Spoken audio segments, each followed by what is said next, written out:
I wasn't supposed to hear it. I stood outside the study door, one hand resting on the frame, when my sister's voice slipped through the narrow crack. Calm, calculated. If we claim PTSD, the court will appoint guardianship. He won't control the inheritance anymore. My brother-in-law chuckled softly. He's fragile right now. After the accident, the judge will believe it. My heartbeat slowed instead of racing. Strange how betrayal does that. It quiets you. He'll never even know what happened, Emma said. I stepped back before the floorboards betrayed me.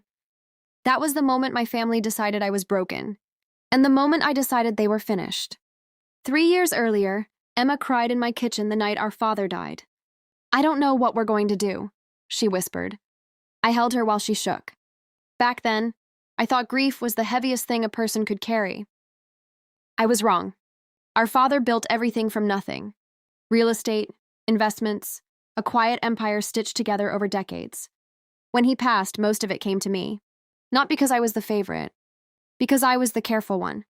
Emma never cared about numbers. She cared about comfort. Her husband Daniel cared about power. Still, I trusted them. They were family. I let them move into the guest house while they got back on their feet. I helped Daniel start a consulting firm. I even gave Emma access to one of my accounts for household expenses. That's the funny thing about betrayal. It never arrives wearing a villain's face. It looks like someone you love. The accident happened 8 months later. A drunk driver clipped my car on a rainy night. Nothing dramatic. A concussion. A few weeks of headaches. But Emma hovered constantly afterward.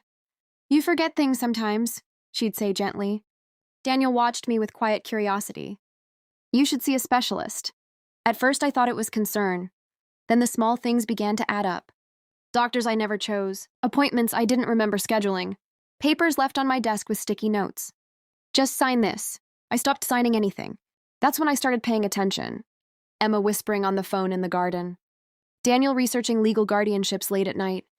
And finally that conversation outside the study. Their plan. Label me unstable.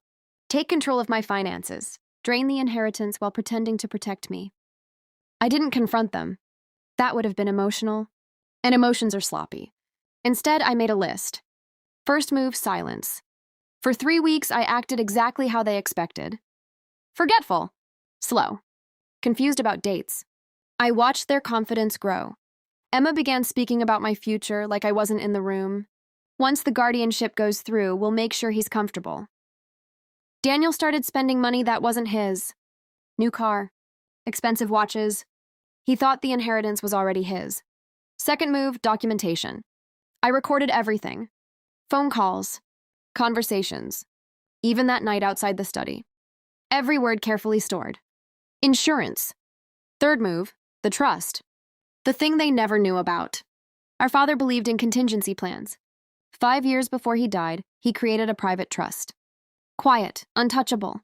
It activated if anyone attempted legal guardianship over me. The moment a petition was filed, control of every major asset transferred. Not to Emma. Not to me. To the trust's executor. Me, under conditions only I could trigger. 2 months later, Daniel filed the paperwork. Guardianship request, mental instability, financial protection. Exactly as predicted. The transfer happened overnight.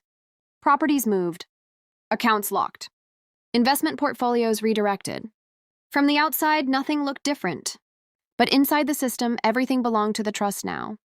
And the trust answered only to me. Which brings us back to the study. Emma sat across from me, hands folded like a worried nurse. Daniel stood beside her. The lawyer cleared his throat. We're here to discuss the guardianship petition. Emma touched my arm gently. It's just temporary, she whispered. I looked at her for a long moment. The same sister who used to sneak candy to me when we were kids. The same sister who cried in my kitchen. Funny how people evolve. The lawyer opened a folder, then paused. His brow furrowed. That's odd. Daniel leaned forward. What?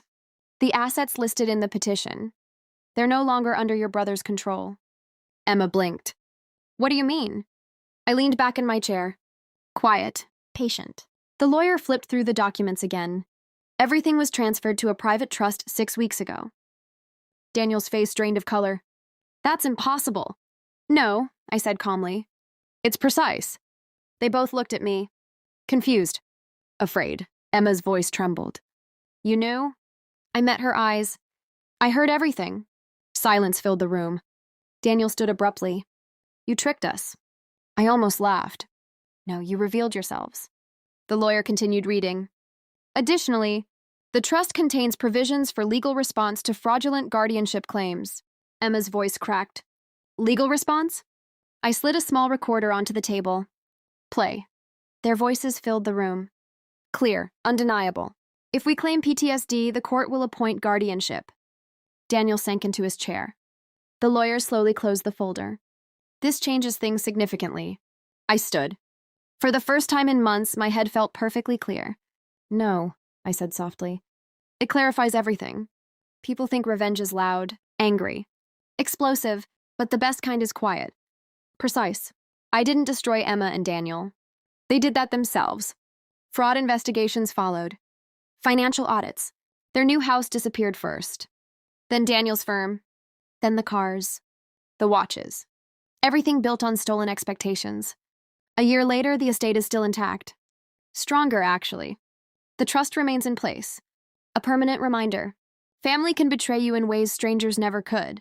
But patience? Patience is sharper than anger. Emma once told me I seemed different after the accident. She was right. Not broken. Just awake.